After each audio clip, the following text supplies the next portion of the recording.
One of the hardest things we ever have to do is to tell people that we can't build a well for them, that we can't give them clean water, and that there's a limit to our giving. We just never want to be in that position, and we need to help more people who are waiting. You know, all this week, John, we're asking people to give presents of hope. Yeah. And I was thinking, you know, modeling as a parent, as a grandparent is so important. And if you have kids or grandkids, you know, you can tell them about giving, but actually involving them in giving is one of the best ways to teach them. And I was thinking, what if grandparents or parents were able to give their kids this and say, you know what? Part of your Christmas gift this year is that we're making a difference for people to have clean water, and just build that awareness. So explain the card that I'm holding here, would you? Yeah, so this card is a way that when you call in and you give your gift, you can ask for this card, and this card will actually be sent out to you. You can put it under the Christmas tree and or in an envelope, and it can be a gift to somebody. You know, instead of a multitude of toys maybe that they don't even need, you can give them this and you can say, we are changing the world. We're using this season. John, when I look at the amount of money that is spent on Christmas, it could literally eradicate poverty around the world. It's unbelievable just how quickly that could. I was thinking here too, what I'd like to do as a granddad, I'll give a grandparent's challenge. I have a granddaughter named Maisie. She's my first granddaughter, and she doesn't even know I'm doing this. She's a 6-month-old baby.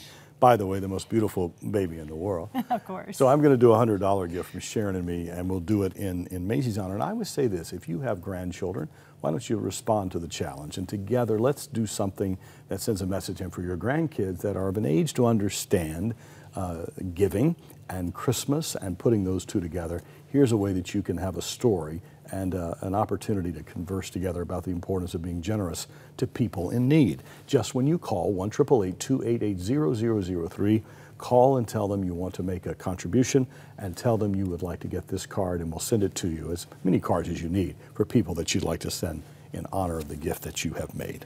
Well, you know, John, in that piece we talked about impacting over 100,000 people with clean water.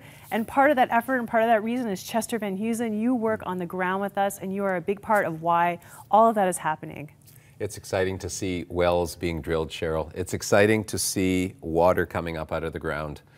It's actually, if you've never seen it, if you've never experienced it, it's one of the most amazing experiences. And you go, where is all this water coming from? It's in the ground.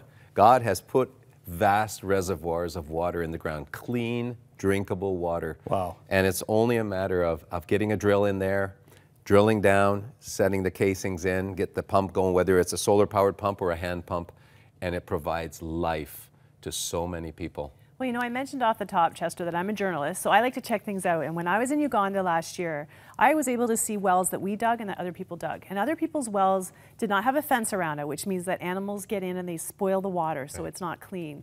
And it was so clean and so well cared for and working so great. And I didn't understand what the difference was between our well and other people's wells until I heard the program that you guys institute, which basically the big part of it is that they own the well. That this is the community. This is not a well that we put in and we're going to fix. They own the well. We actually have a committee that runs it. Tell me about that. Well, before a well is even drilled, the community is asked, of course, if they're interested in a well and if they need one. And when the need is made known, one of the first things that happens is our partners meet together with the people of that community, and they set up a water user committee, basically where the community agrees to take responsibility for the well. And the condition of getting the well is that they would commit to take the responsibility.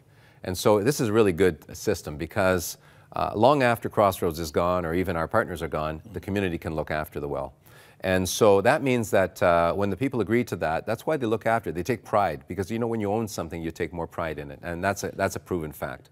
So, you know, that means you'll see fences around there. You'll see a guard, actually somebody who will monitor so that there's no women abuse, you know, for example, or some kind of, you know, vandalism that takes place. I mean, they're just keeping an eye on their asset, their investment.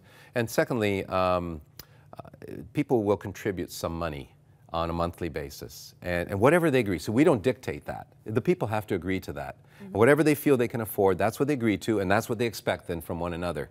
So that money is put into an account. It's all done in a transparent way.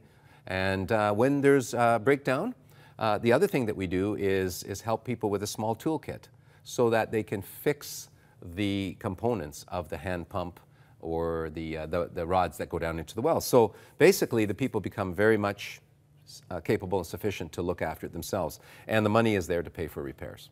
It's so smart, and it gives people so much dignity, you know, that it's their well. Chester, you've been engaged in this from the beginning with us in partnership? That's right. That's actually when I first joined up with Crossroads, teamed up with Crossroads, that was my first assignment, is to go over to Uganda, build relationship with the people there. It was just it was actually at the very beginning, January 2007. The war had just finished. I mean, like literally, you could come in there and see the results of warfare everywhere. You could still see IDP camps. You could see people struggling. There were areas that we drove in those early days where our partners said, you could not have been here 6 months ago because you could have been shot and killed. And now people were walking in the open again. They had the freedom to move about.